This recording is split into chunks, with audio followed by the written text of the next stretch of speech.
अतीक अहमद का बेटा असद ढेर किया गया है। उत्तर प्रदेश एसटीएफ ने असद का एनकाउंटर कर दिया।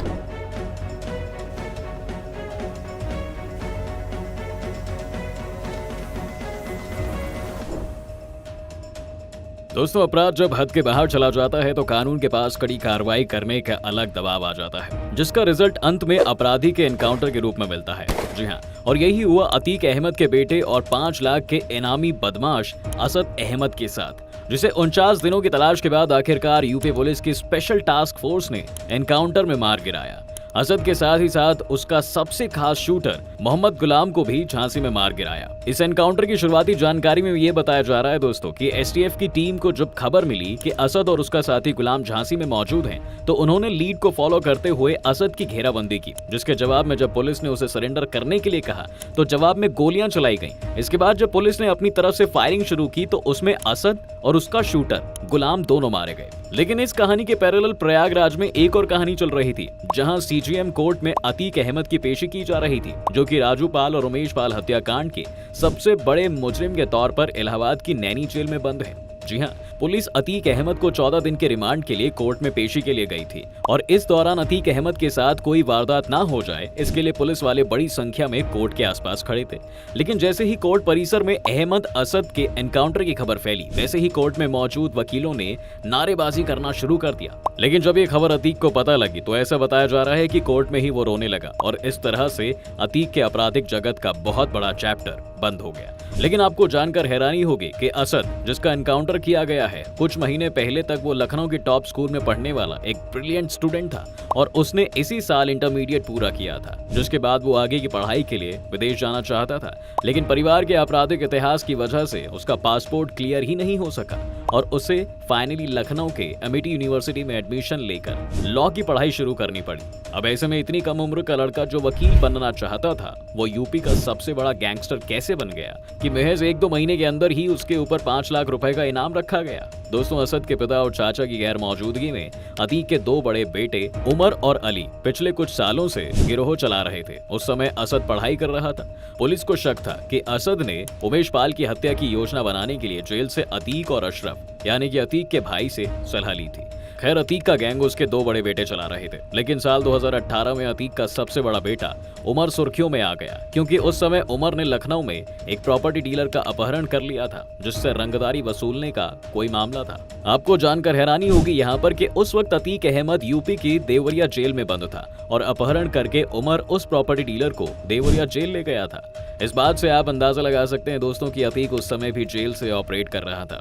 खैर, इसी अपहरण वाले केस में अतीक का बड़ा बेटा पुलिस की निगाह में आ गया। अतीक के दूसरे नंबर के बेटे अली के खिलाफ भी हत्या के प्रयास और जबरन वसूली के मामले दर्ज हुए हैं, जिसके बाद दोनों बेटों के ऊपर जांच एजेंसियों ने इनाम घोषित कर दिया और इन्हें वांटेड लिस्ट में डाल दी, जिसके बाद दोनों भाइयों ने पकड़े जाने और एनकाउंटर के डर से सरेंडर कर दिया। अब चूंकि अतीक और उसके दोनों बेटे जेल में थे, तो ऐसे में अब जिम्मेदारी निभाने की बारी थी असद की। ऐसे में असद ने अतीक की गैंग की जिम्मेदारी अपने कंधे पर ली और वो लखनऊ से ऑपरेट करने लगा, जिसके सबूत भी पुलिस वालों को तब मिले जब उन्होंने असद के लखनऊ वाले फ्लैट पर छापा मारा और वहां से उन्होंने भारी मात्रा में कैश और चेक जब्त किए, जो बेसिकली रंगदारी में वसूले गए पैसों के लिए थे। लेकिन ये सब पुलिस ने तब किया जब बीते फरवरी में राजू पाल हत्याकांड के चश्मदीद गवाह उमेश पाल की गोली मारकर हत्या कर दी गई। जी हाँ, राजू पाल वही है जिसकी हत्या के लिए अतीक और उनके भाई को जेल में बंद किया गया था। इसलिए उमेश पाल जो इकलौते गवाह थे, उनकी हत्या का मास्टरमाइंड भी अतीक अहमद ही था। लेकिन जब वारदात की जांच की गई तो एक सीसीटीवी फुटेज सामने आया और उस सीसीटीवी फुटेज को जब गौर से देखा गया तो उसमें पता चला कि उमेश पाल की हत्या बहुत बड़े पैमाने पर सोच समझ के की गई है। उसी के बाद ये पता चला कि असद अहमद 24 फरवरी 2023 को प्रयागराज में उमेश पाल मर्डर को अंजाम देने पहुंचा था। सीसीटीवी में वो खुले चेहरे में हाथ में लोडेड हथियार लिए हुए दिख रहा था। घटना स्थल पर उसकी चाल ढाल से यह अंदाजा लगाया जा सकता है कि मर्डर की कमान उसी ने संभाल रखी है। इसी के बाद असद पर आरोप है कि उसने उमेश पाल हत्याकांड को अंजाम देने के लिए गुजरात की साबरमती जेल में बंद अपने अतीक अहमद के गैंग के आधा दर्जन से अधिक शूटरों को लीड किया। इस हत्याकांड को 24 फरवरी की शाम दिन के उजाले में जिसे खुलेआम अंजाम दिया गया, उसने उत्तर प्रदेश पुलिस को हिलाकर रख दिया है। इसके बाद यूपी पुलिस के ऊपर तुरंत एक्शन में आने का दबाव बढ़ गया और पुलिस ने शुरुआत में ही इस मामले में शामिल रहे 2 शूटरों को एनकाउंटर में मार चुकी थी, जबकि फरार चल रहे असद और उसके 5 अन्य साथियों पर 2.5 लाख रुपए का इनाम घोषित हो गया। पुलिस की कई टीमें उन्हें पकड़ने के लिए यूपी के साथ ही साथ देश के कई राज्यों में दिन रात जुटी हुई थी और ताबड़तोड़ छापों का दौर लगातार जारी था। इस दौरान जब असद ने इस घटना को कैसे अंजाम दिया, इसकी जांच भी की जा रही थी। वारदात को अंजाम देने के लिए उसने अपने उम्र के लड़कों को साथ में रखा था। गोली चलाने के लिए शूटर मिल गए, लेकिन दहशत फैलाने के लिए उसने अपने पिता अतीक के सबसे करीबी गुड्डू मुस्लिम को बुलाया था। राजू पाल मर्डर केस में भी आरोपी रहे गुड्डू मुस्लिम वारदात को अंजाम देने से 3 दिन पहले असद से मिला, जहां उमेश की हत्या की योजना बनाई गई। हथियारों का इंतजाम हुआ, जिसके बाद कचहरी से लेकर उमेश पाल के घर तक अतीक के गैंग के लोग फैल गए। जिसके बाद पहली बार अतीक का बेटा असद कोई आपराधिक घटना यानी किसी की हत्या करने के लिए बेखौफ सबके सामने आया। उसने ना तो अपना चेहरा ढका और ना ही पहचान छिपाने की कोशिश की, जिसके बाद वो उमेश पाल पर गोलियां बरसाते हुए नजर आया। वारदात को अंजाम देकर कार से ही अपने घर पहुंचा, वहीं पर सड़क किनारे कार खड़ी कर दी और दूसरी गाड़ी से शूटर और हमलावर अलग अलग निकल गए। इसी हमले के साथ ही असद अहमद स्टूडेंट से यूपी पुलिस का सबसे मोस्ट वांटेड अपराधी बन गया और यूपी पुलिस के ऊपर बहुत सारा प्रेशर बढ़ता जा रहा था।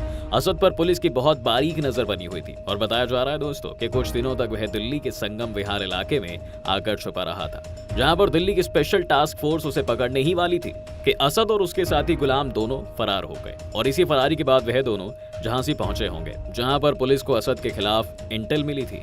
खैर दोस्तों, ये तो हुई कहानी असद की, लेकिन जिस एक हत्याकांड से इन सब चीज की शुरुआत हुई थी उसके बारे में भी आपको समझ लेना चाहिए और वह कहानी है इलाहाबाद में राजू पाल हत्याकांड की। दरअसल राजू पाल अतीक अहमद के भाई अरशद के खिलाफ विधायकी लड़ने के लिए खड़े हुए थे। इलाहाबाद में वो जिस सीट से खड़े हुए थे उस पर अतीक अहमद काफी सालों से राज करते हुए आ रहे थे, लेकिन अतीक अहमद चूंकि मेंबर ऑफ पार्लियामेंट बन गए, इसलिए जब सीट पर विधायक के लिए चुनाव हुआ तो उसमें राजू पाल बहुजन समाज पार्टी की टिकट से जीत गए और इसी जीत के बाद अतीक अहमद ने राजू पाल की दिन दहाड़े हत्या करवा दी। जिसके बाद जब अतीक अहमद के ऊपर मुकदमा चलना शुरू हुआ तो इस हत्याकांड के चश्मदीद गवाह राजू पाल के रिश्तेदार उमेश पाल को किडनैप कर लिया था और उमेश पाल को अतीक ने एक लिखा हुआ बयान दिया और उन्होंने उमेश से ये कहा कि आप कोर्ट में यही बयान बोलेंगे।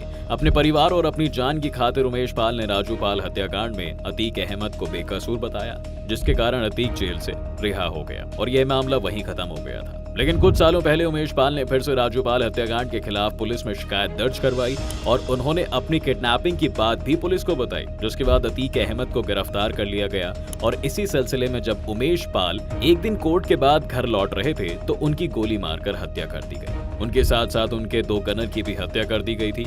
यहीं से असद की कहानी शुरू हुई थी और यही था दोस्तों पूरा मामला। आपकी इस मामले में क्या राय है हमें कमेंट सेक्शन में जरूर बताएं। साथ ही इस वीडियो को लाइक और शेयर करना बिल्कुल ना भूलें और हमारे चैनल को सब्सक्राइब जरूर कर लें।